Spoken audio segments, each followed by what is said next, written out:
We're going to talk about two big topics, each of which deserves many days of exploration. So I'm going to do the best I can to keep it simple and concise. The two topics that are one topic, they weave together, are the Upanishads as a set of texts and spiritual experience, as opposed to maybe ordinary experience or material experience, sensory experience. And these two things touch each other because the Upanishads are a record, a compilation of spiritual experience. They're not ideas. They're not concepts. They're not thoughts. They're compilations or kind of people writing down their experience. And the only way to really touch them is to have an experience. If we just take them as ideas, then we've missed something. We've missed really the heart of it. Just to connect the Upanishads back to where we've been before, I mentioned in the past that there are 4 Vedas, and each Veda has 4 parts, right? And the 4 parts of the Veda are the Samhita, the Brahmana, the Aranyaka, and the Upanishad. So the Upanishads are the last part of the Veda, of each Veda. And that's why they are called Vedanta, or the science of Vedanta encompasses the Upanishads, like the end of the Veda, what comes at the end of the Veda, Vedic period, or the Vedas themselves.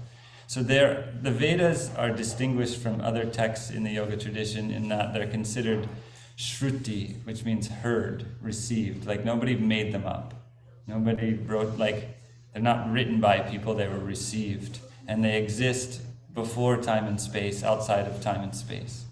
And they're distinguished from the Smriti texts, which are remembered. Shruti means heard and Smriti means remembered. So those are things that people wrote and then told to each other. So the Upanishads are part of what is considered the Vedic corpus, the body of the Veda. So the 4 Vedas and the 4 parts, the last part of each one, and each of the 4 Vedas has Upanishads connected to it. And I've probably said this before, but there's a pretty gray line between like Upanishads and Aranyakas, for example. There's an Upanishad that's called the Brihadaranyaka Upanishad. So that's like the Great Aranyaka Upanishad. So it's like, which one is it? It's considered an Upanishad. It's considered one of the principal Upanishads, but there's not a clear line always between one and the other. And sometimes texts are considered both, or they're embedded in one and connected to another. The Upanishads themselves, the Vedic hymns are like symbolic songs that involve a lot of symbology, and that you have to kind of understand what is the symbol that's being used here. What does this represent? In the Upanishads, it's more straightforward, and there's mainly 2 approaches that the Upanishads use. One is just kind of talking about cosmology, comparing the universe to a horse and talking about the different aspects of the universe in relationship to a horse, or saying, the Kena Upanishad, like, who makes the mind think? That's the kind of beginning of the Kena Upanishad. Kena means who, by who. Who makes the mind think? So that's like the premise, then it goes off from there. Who makes the eye see? So it's this kind of introspection that's direct. The Isha Upanishad, which we're going to explore a little specifically, is, Isha Vasyamidam, like all this is created for habitation by the divine. All this was made so that the divine could live inside of it. So this is like a teaching of the Isha Upanishad. That's one form of Upanishads is like just a, exposition on something, a description of something. And then the other form is teacher-disciple conversation. So there'll be a teacher and there'll be a disciple, and or sometimes more than one disciple. And there's a conversation where the teacher says, okay, this is how it is. And the disciple says, wait, I don't get it. Can you explain it differently? And the teacher will say, okay, let me just try and explain like this. And then the disciple will say, yeah, but what about this? So it's like back and forth, like the Bhagavad Gita is like that, So those are the two, kind of, if we break them into two different categories, it's like that. It's like one's just a teaching and one is a conversation. And I'll talk more about both of those things. But first, when we're talking about spiritual experience, well, let's not get too theoretical right now. I'm going to sing a song, and then we're going to sit and meditate for a little while. And I'll say some things while we're sitting quietly to direct our attention in certain places. And we're just going to start with that. And the sheet that I gave you is the song, and the first, so it has the Devanagari script at the top, and then it has the transliteration of this first verse of the Isha Upanishad. And there's a little note at the bottom of the sheet that is not on the slide that comes from Sri Aurobindo, where he's explaining a particular word, which is vasyam. Because the word vasyam, it can have several different meanings, just like many words in Sanskrit, and the way you take it determines the way you understand the verse.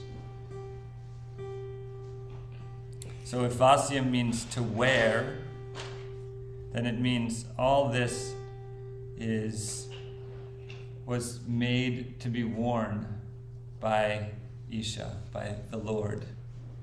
If you take it as inhabit, then it's all this was made to be inhabited. And the reason I included that thing is because a lot of what is understood about the Upanishads and about Vedanta comes from one particular person named Shankara and his interpretation.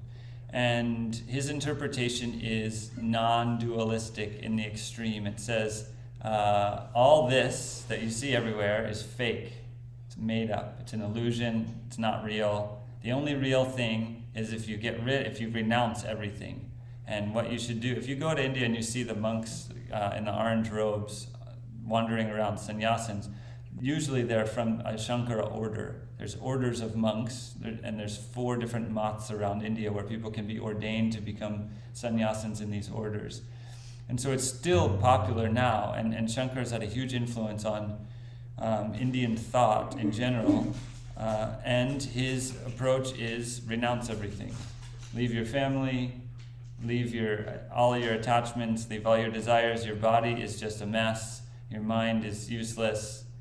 Get as far away from all of it as you can and merge with the infinite, the non-dual reality. That's Shankara's message.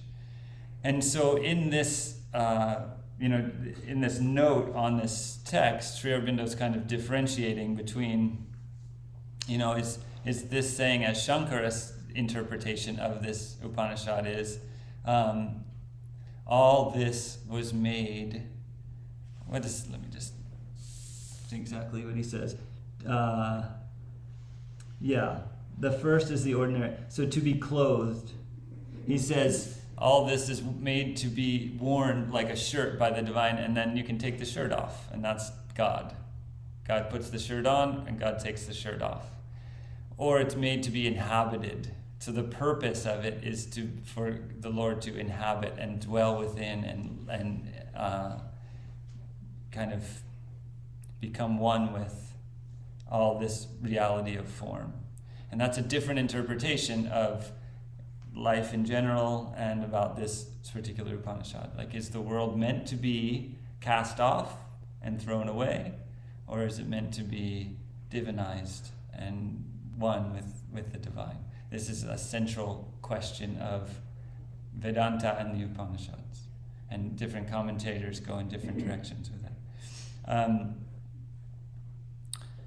Isha vasyamidam sarvam yatkincha jagatyam jagat. So, idam sarvam is like all this.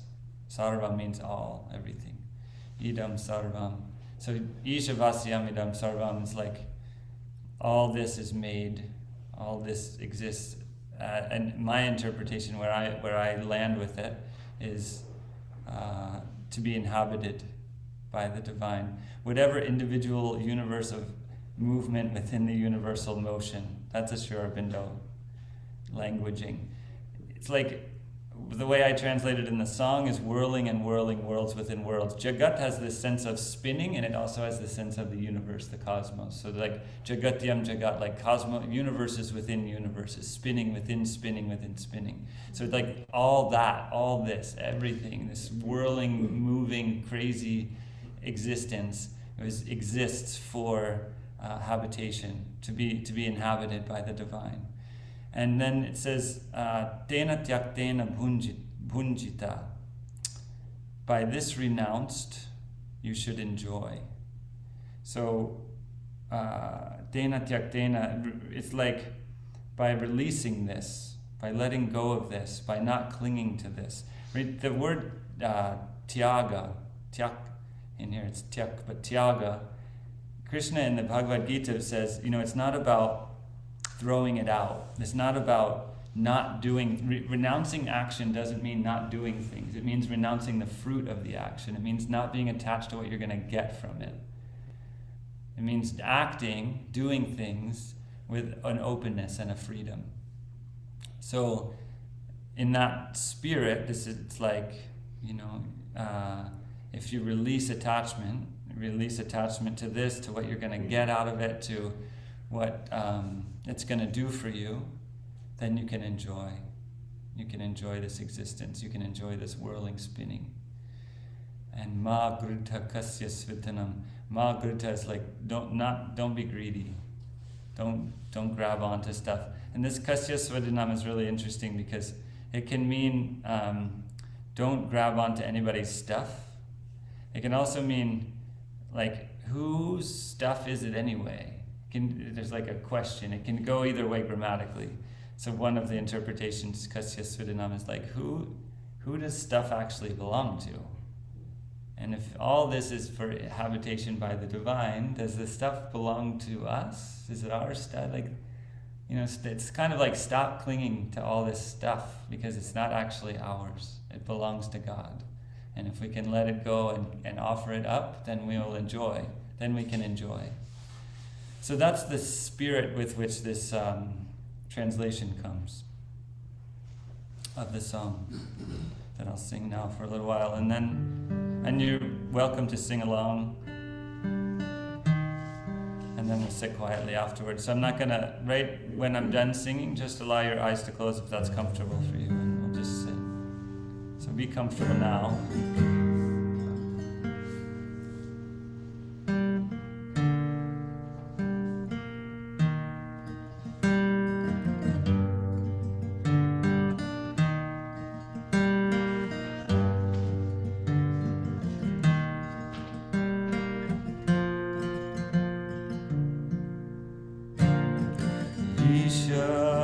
Vasyam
idam sarva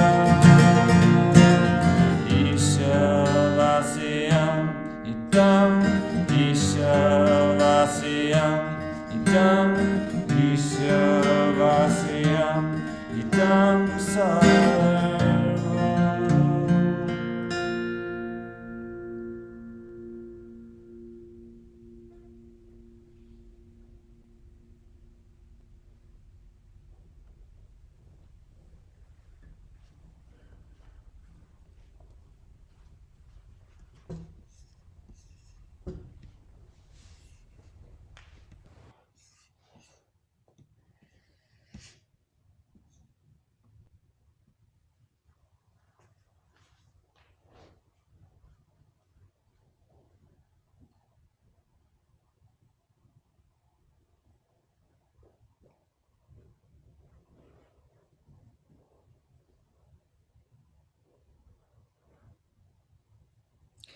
See if you can feel the lingering current of energy from the song.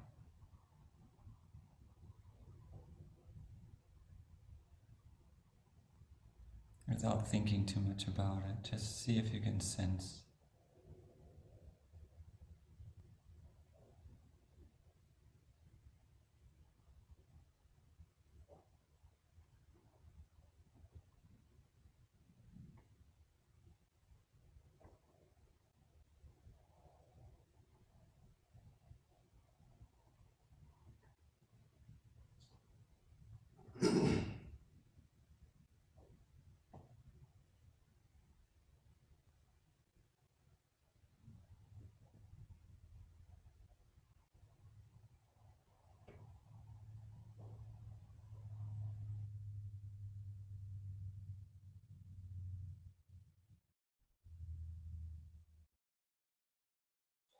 We have outer senses and we have inner senses. You can feel the air on your skin, or your clothes touching your skin, or the feeling of gravity.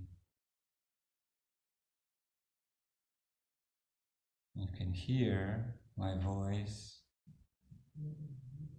my phone, whatever. And you can see light coming through your eyelids if your eyes are closed.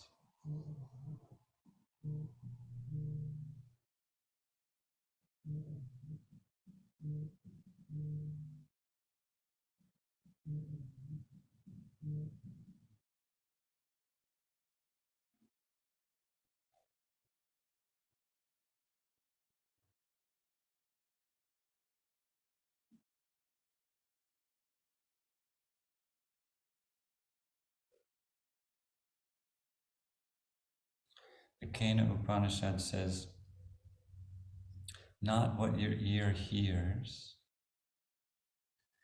but that through which your ear is able to hear. Know that to be Brahman, the divine, the vastness.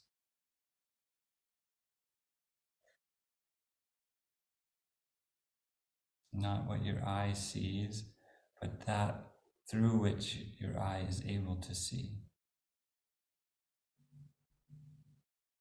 Not what your mind thinks, but the capacity for thinking. That enables your mind to think.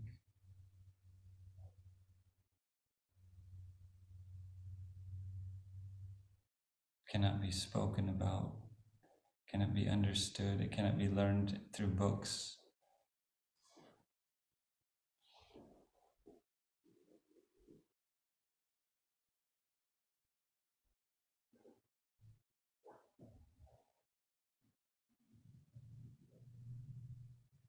It is subtler than the most subtle thing, and larger than the universe.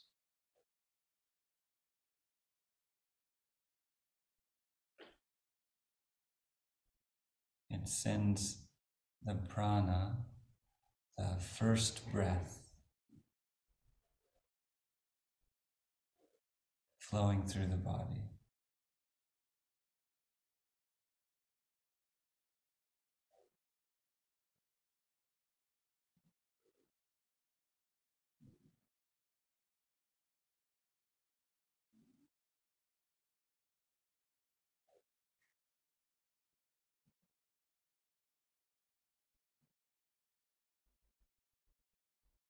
So not the hearing of your ears, not what you hear outside. What you hear outside will not connect you to that which is inside.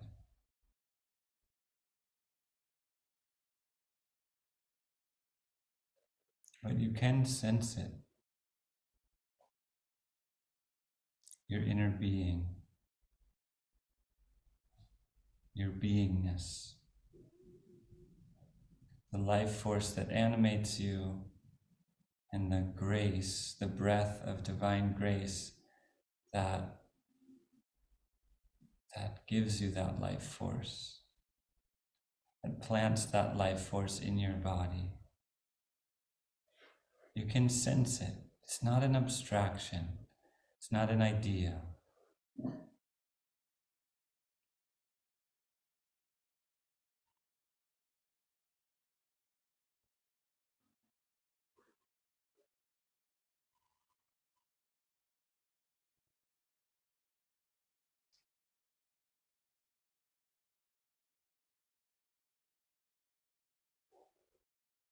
Let's look in the breath.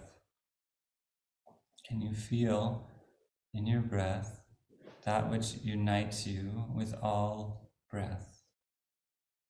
It's all of creation through the breath.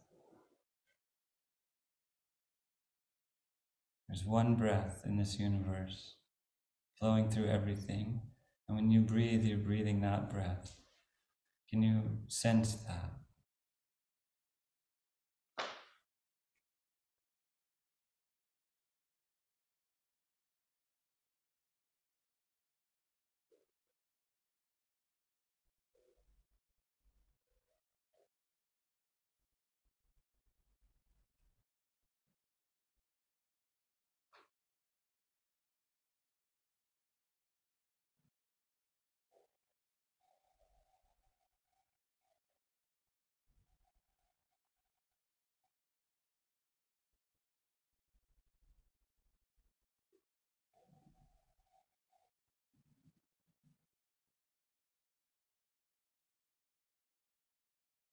Breathe deeply.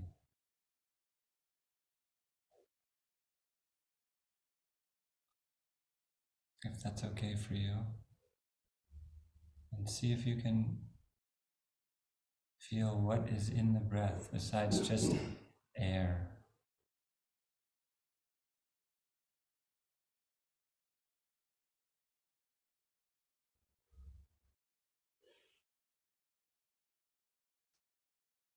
Can you feel a current of belonging?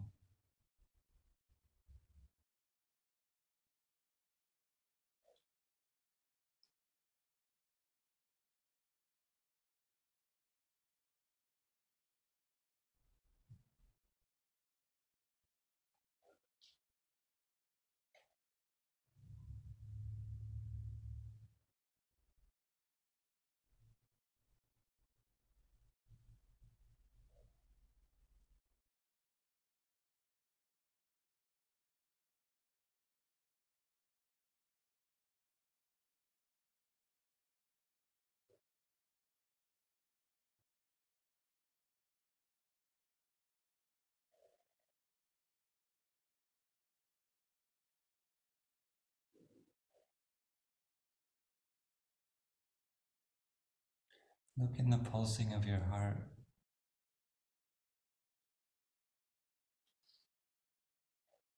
Your individual heart is connected to the heart of the universe,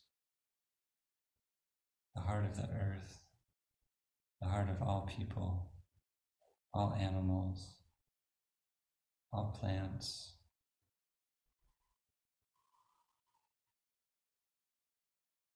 And you feel your heart as a portal of connection.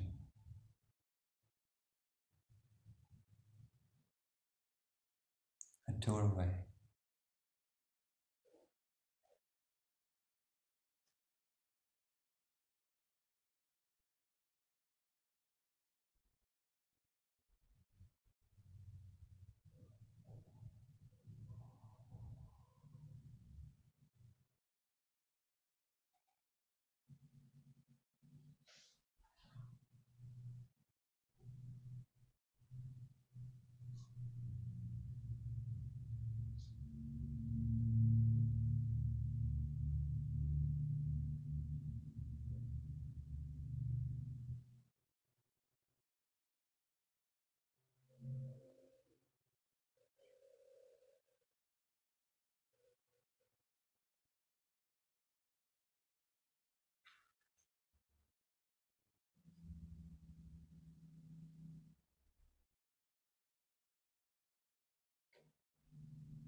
All of this around the floor, the walls, the ceiling, the props,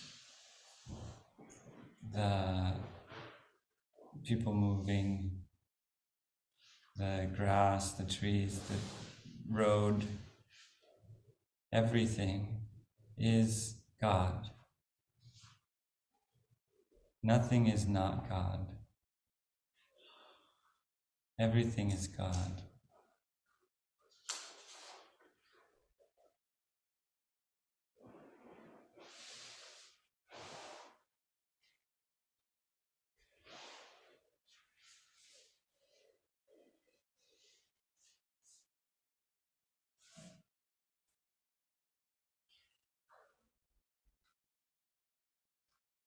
Can you feel that?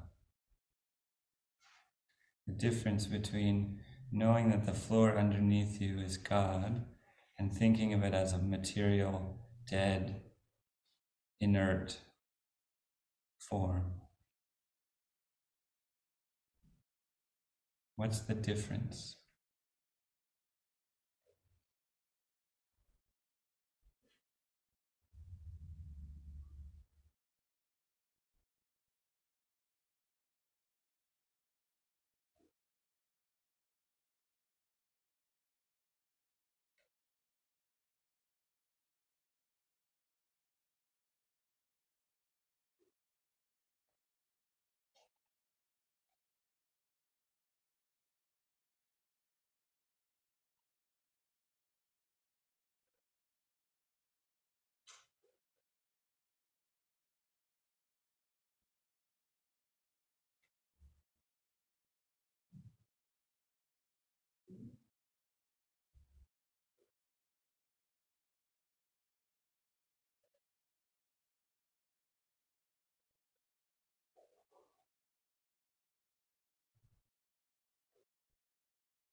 Just take another minute or two and gradually bring yourself back to an outward awareness.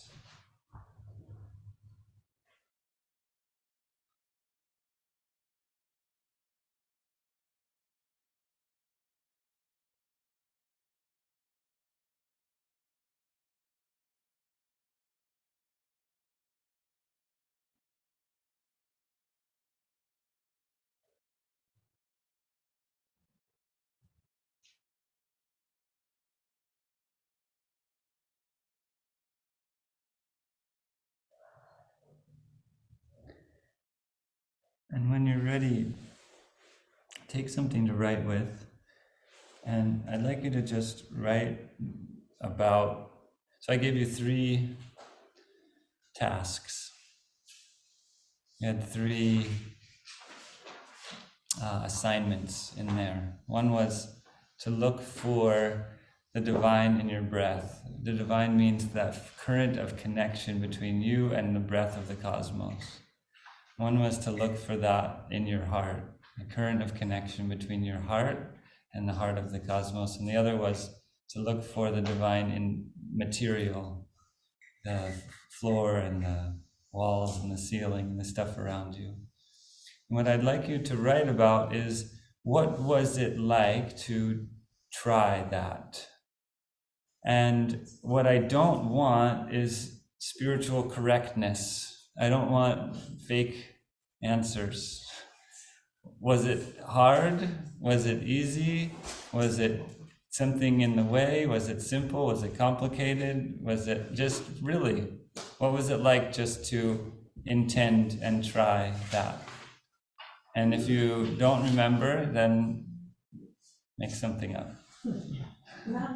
So who shoots the arrow of the mind at the target? This is the first verse of the Kena Upanishad. Who shoots the arrow of the mind to its target? Who yokes the first breath on its path? Who sends the word out of people? Who put the eye and the ear to their workings? That which is hearing of our hearing, mind of our mind, speech of our speech, that is the life breath of our life breath and the sight of our sight. The people who know this are released beyond, and they pass from this world and become immortal. And in that place where they go, there's no sight and no speech. Sight travels not, nor speech, nor mind. We know it not, and we can't even describe how we should teach about it, for it's unknowable. It is above the unknown. And if you think you know it well, then little do you know it. That of it that is you, that of it which is in the devas, you have to think it out. I think not that I know it well, and yet I know that it is not unknown to me. The one who knows it, they know that it is not unknown to them. The one who hasn't really thought it out has the thought of it.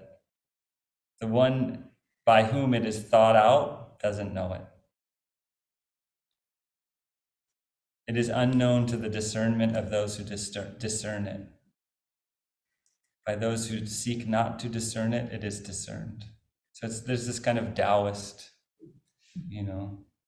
like you can't really know it in the normal way of knowing things. When we talk about knowing things, we talk about belief.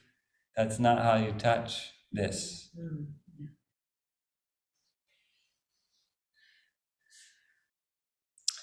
The Svetasvatara Upanishad, the wise one should hold the body steady with the 3 upper parts erect, turn their senses with the help of the mind towards the heart, and by means of the raft of Brahman, cross the fearful torrents of the world. The yogi should control the pranas, and when they are quieted, the yogi should breathe out through the nostrils. Then the yogi should undistractedly restrain the mind as a charioteer restrains vicious horses. Let the yogi practice in a cave, protected from high winds, or a place that is flat, pure, and free of stones, undisturbed by the noise of water or of market booths that are delightful to the mind. Oh, a place that is delightful to the mind and not offensive to the eye. So it's kind of, there's a little more practical and tangible about what a yogi should do and where they should be. As gold covered by earth shines bright after it has been purified, so the yogi, realizing the truth of the self, becomes one with the non-dual self and attaining the goal. When the yogi beholds the real nature of Brahman, Brahman is like the vastness that pervades the universe, the one being, radiant as a lamp, having known the unborn and immutable Lord, who is untouched by ignorance and its effects, is freed from all fetters. It's another famous verse from the Svetasvatara Upanishad. Two birds, united always and known by the same name, closely cling to the same tree. One of them eats the sweet fruit, and the other one looks on without eating. So the bird that eats the sweet fruit is generally understood to be the embodied self and the mind, who's partaking of this world and thinking, this is mine. And the other one is the self that is still reserved and enjoying, looks on without eating. So there's this self in us, this ego, we could call it. You have to remember that the word ego has all these Freudian connotations that did not exist 2,000 years ago when these texts were written, or 3,000 years ago.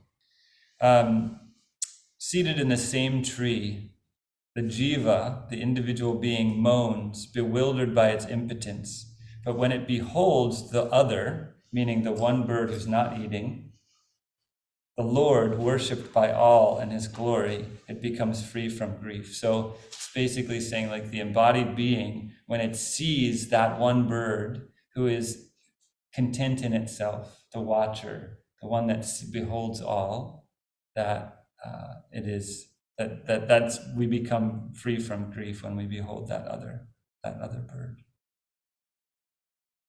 It's another word that's used a lot in the Upanishads, anya, the other. And it's kind of like, how do you describe that thing? How do you describe that? The other. It's the other thing. It's the other stuff. The one who knows Brahman, who is all bliss, extremely subtle, like the film that rises to the surface of clarified butter, and is hidden in all beings. The one who knows the radiant deity, the sole pervader of the universe, is released from all fetters.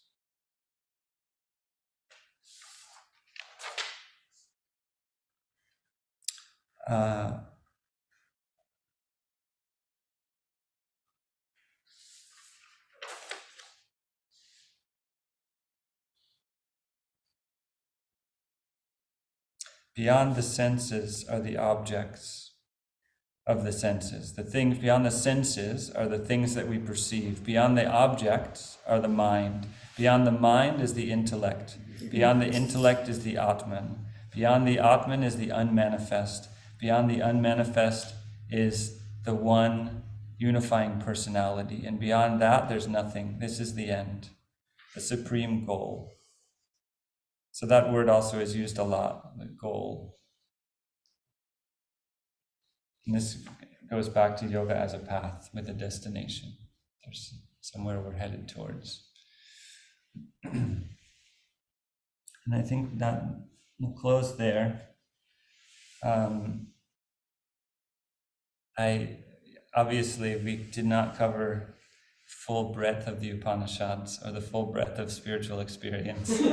So hopefully you will continue to explore both in your time, in your life outside of the training. The Upanishads are deeply profound and beautiful, and there's many of them, hundreds. So, thank you for your participation and attention, and may the remainder of this evening and your coming week ahead be blessed. And as always, may the fruit of our collective aspiration and intention and yoga radiate out throughout the cosmos and bless all beings, drawing all closer to the realization of truth, Sat, that underlies all confusion and fragmentation.